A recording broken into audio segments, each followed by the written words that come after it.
I texted my mom for 50 bucks, and a stranger sent me 10,000. My phone lit up like a slot machine I didn't remember pulling. If it were you, what would you have done? My name is Sophia, I'm from Detroit, and this is the year my life cracked open, the way a window does after a long winter. Stiff at first, then suddenly air.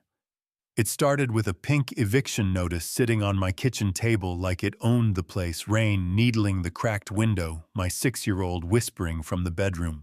Mommy, I don't feel good, and my bank app spitting out $63.27 like a bad joke.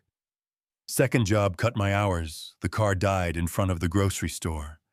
The clinic wanted $85 upfront to see my baby, and the man who promised to stand by us treated child support like a fairy tale.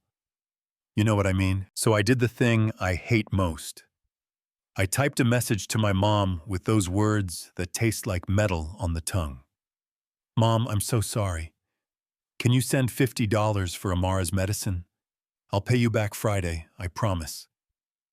I added my mobile payment tag, took a breath I couldn't afford, and hit send. 2 minutes later, the reply received, sending now. My shoulders dropped a half inch. Then my phone buzzed again, and for a second, I thought maybe God does push notifications. Payment received 10,000. I stared at the screen until my eyes dried out. My mother doesn't have $10,000. I don't have friends who have $10,000 just laying around. Then another message slid in clean as a new page for your daughter. No need to pay back. I hope things get better soon. I checked the contact, not my mom. Wrong number. I had sent a plea for $50 to a stranger, and that stranger had just changed the math of my life. If it were you, what would you have done? Keep it. Send it back, call the bank, call the news, call your pastor. I stood there with the pink paper looking smug on the table, my kid's fever flashing on the thermometer like a warning light, and I made a decision. I bought the medicine. I cooled Amara's forehead, and when the room finally quieted enough to hear my own heartbeat, I texted back. I think there's been a mistake. I meant to text my mom. 3 dots appeared waiting in the air like held breath. No mistake on my end. I received your message and chose to help. Please use it for your daughter and yourself. I typed, erased, typed again. I can't accept this, it's too much. Who are you? Someone who can afford it, came the reply. Someone who wants to help.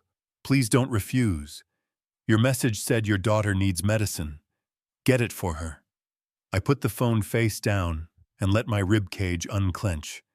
I didn't sob. I leaked slow, steady, all the fight pouring out for a minute, so I could fill back up with something else. The next morning, the fever broke like the rain finally got tired. I paid my landlord, Patricia, older, tough voice, soft center, in cash. She raised an eyebrow like she'd discovered a new planet. Didn't think you'd pull it together, she said, not unkind.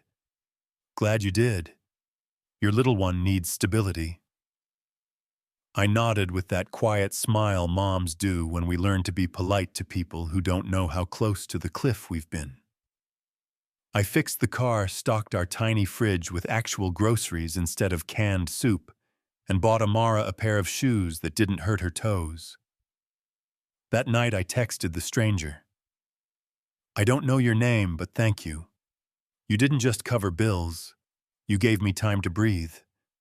I'll pay this forward when I can. An hour later, my name is Charles.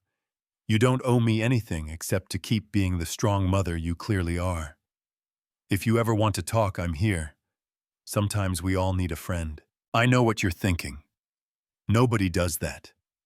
Nobody throws 5 figures at a stranger because a text wandered into the wrong phone. I get it. I was suspicious too. But here's the thing. We started talking nights mostly after Amara went down with her stuffed rabbit under her chin. No weird stuff, no prying questions, no comments that make your skin shift on your bones. He asked about the warehouse. I asked what manufacturing actually means. He sent a corny joke. I sent a picture of the rocket cereal drawing on our fridge. He grew up outside Chicago, pressure baked into the family name like it was part of the recipe. I grew up in Detroit, where we share rides to work and casserole recipes with equal urgency, where people know how to survive. 2 weeks of this, and he asked to meet. Public place, daytime coffee on him. Only if you're comfortable, he said. I read that message 3 times and felt the floor tilt anyway. If it were you, would you go? We met at a cafe that smelled like espresso and wet coats, college kids studying like it was a group sport. He walked in tall, a little nervous around the eyes, good posture, like his grandmother taught him to stand up straight. Sophia, he asked. Charles, I answered. We shook hands like we were at a job interview and laughed at ourselves. He had this way of listening that you could feel in your shoulders, like someone finally set down the other end of the couch you've been carrying alone. He told me he ran a company that makes machines for other companies. Not exciting, he said, but steady. I told him steady sounds like heaven to someone who lives a life of emergency breaks. He asked about my dreams, the kind of question people stop asking single moms like it's a luxury item we can't afford. I told him I wanted to teach, that I loved that moment when reading clicks for a kid, and you can almost hear the door unlock in their head. He nodded, said he might know a partner firm in Detroit hiring an administrative coordinator. Better hours, better pay, health insurance, that's not just a brochure. No promises, he said, but if you're interested. And I felt pride come up like a fist. I don't do charity, I blurted. He didn't flinch. Me neither. I open doors. You still have to walk through. Pattern interrupt. I went to the interview. Yeah, that happened. My one blazer shoes that taught my heels a lesson, palms sweating like they'd trained for it. The supervisor's name was Janet, graying hair, kind eyes that never turned into pity. You pick things up fast, she said by the end of the week. We have tuition reimbursement after 6 months. Think on that. I nodded like I didn't already have a college website open on my phone that night. At home, Amara drew a picture of 3 stick figures holding hands. Who's that? I asked. You, me, and Mr. Charles, she said, and I hid my smile in the sink. A month later, Charles and I sat on my mom's couch after dinner. Grace, my mother, had insisted he try her chicken because apparently love is coated in paprika. He tucked Amara in with a story, then came back with a look people use when they're about to tell the truth and hope you'll let them stay. I haven't been completely upfront, he said. My stomach did that elevator drop thing. Okay, I said, trying to sound generous. He took a breath. I don't just work at a manufacturing company. I own it. I'm the CEO. And I'm very wealthy. I blinked. Like, how wealthy? He swallowed. Billionaire wealthy. Silence.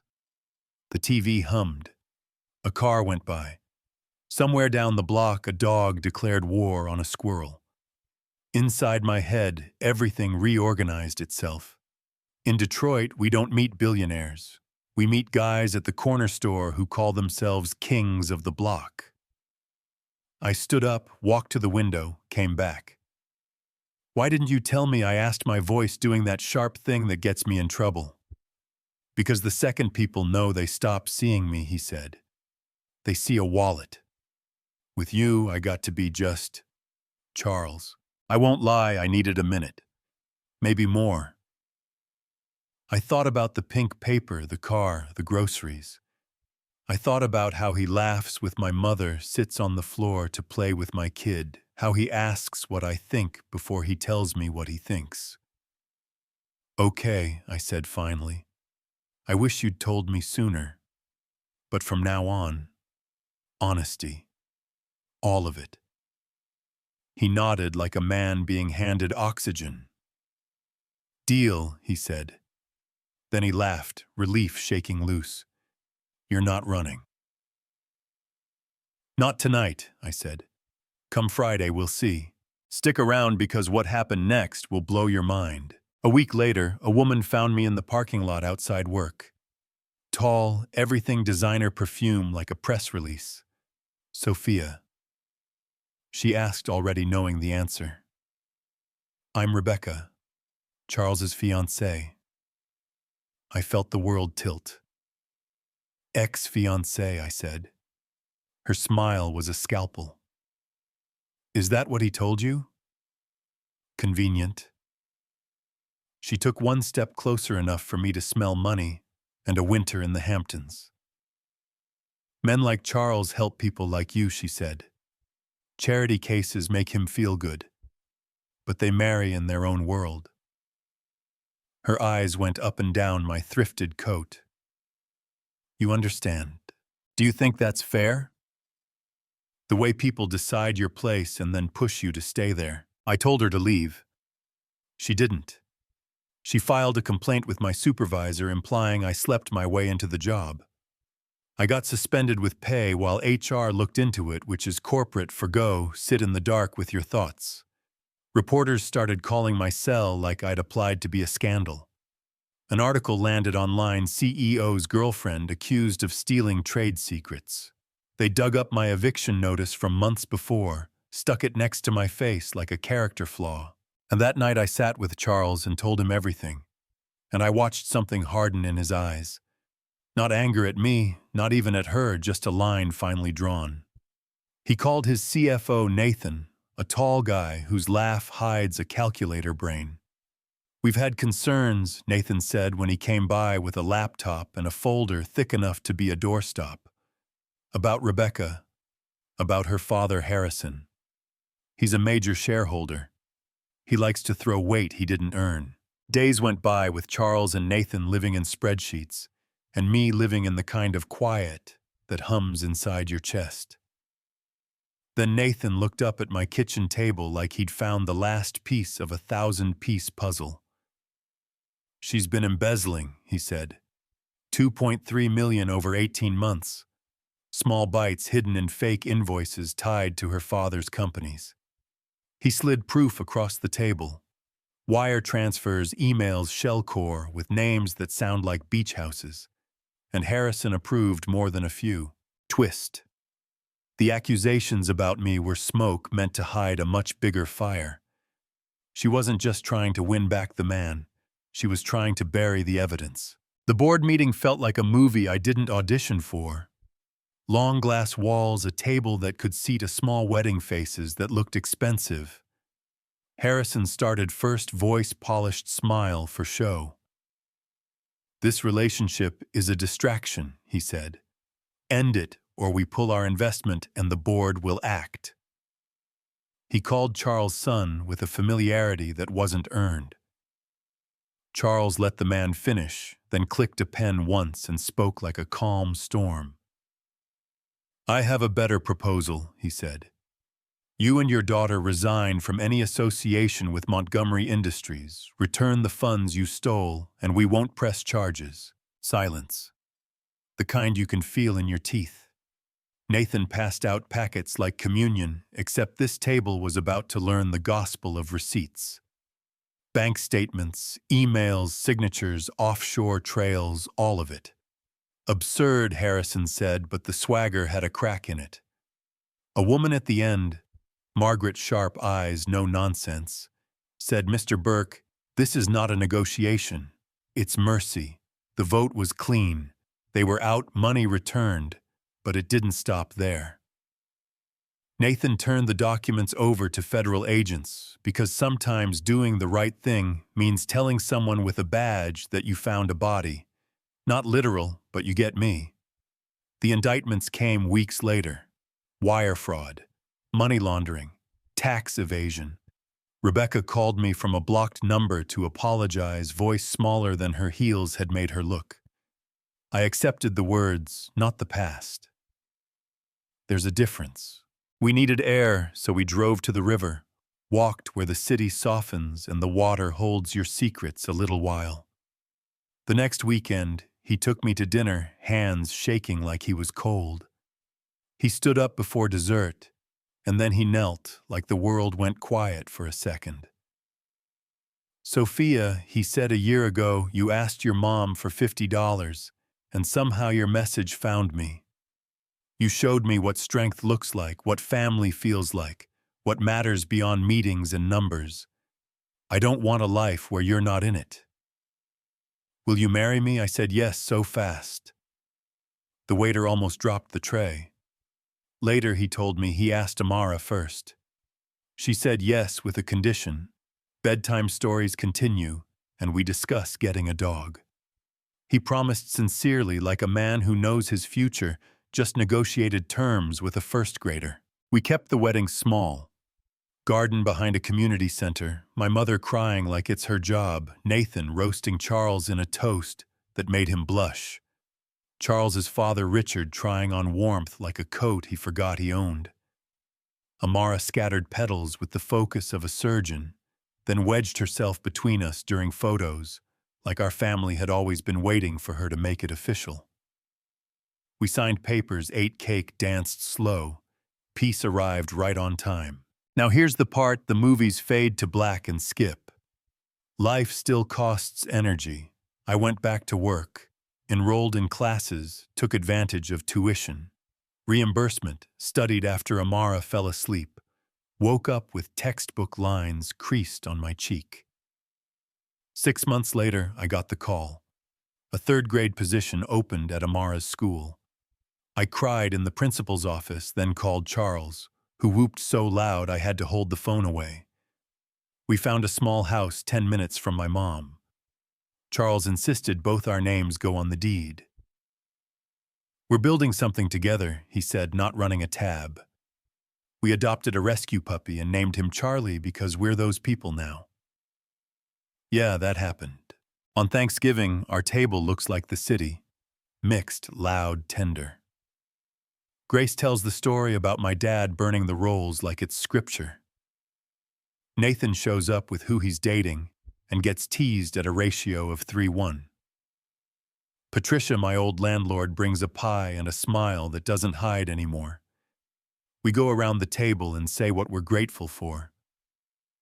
When it's my turn, I always think I should say something profound. But mostly, I say this a wrong number that turned out right. I know what some of you are typing already. Power imbalance. Fairy tale for the internet. Does money buy happy endings? Good questions. Here's what I know. The $10,000 got me through a door. It didn't walk me down the hallway. I worked. I learned. I kept going when I wanted to take a nap that lasted a year. The best thing Charles ever gave me wasn't money. It was the way he showed up. Steady, honest, willing to be known. Would I have loved him if he was a mechanic? I think yes. I fell for the man reading to my kid on a worn couch, not the man signing off on a quarterly report. Do you believe that, or do you think money always writes the script, and still there's a harder piece? The way people looked at me once my hand held his. Some kind, some suspicious, some calculating whether I was a gold digger or a philanthropist's pet. Rebecca wasn't wrong about different worlds. She was wrong that we couldn't build a house between them. I don't wish prison on anyone. I do wish accountability on everyone. Mercy and justice live next door. Most days I try to be a decent neighbor to both. So let me ask you, because this matters more than my ending. If you sent your mom a message begging for $50 and a stranger answered with $10,000, what would you do? Accept it. Refuse it. Vet it. Send it back with interest. Where's the line between help and charity, between generosity and power, between fate and luck, and a human being deciding to do something good just because they can? Do you think that's fair? That a text to the wrong number can save a life when so many people are doing everything right and still drowning. I don't have perfect answers. I have a family that fits together like we were meant to be in the same picture. A classroom full of kids who remind me that learning to read is its own kind of miracle. A mother who shows up with soup before I say I'm sick. A dog who thinks I'm a superhero, and a husband who still on random Tuesdays looks at me like the world turned on a hinge and found its right angle. If this story hit something true for you, tell me what you would have done. Tell me if you've ever been the giver or the receiver, and how it changed you. Drop a comment, push back, agree, disagree. Share your own twist because somebody scrolling at 2 a.m. needs to hear what you have to say. And if you want more stories like this, messy, real, sometimes bitter, sometimes sweet, always human, hit subscribe, share this with a friend, and keep talking to me. I'm listening. And I bet the universe is too.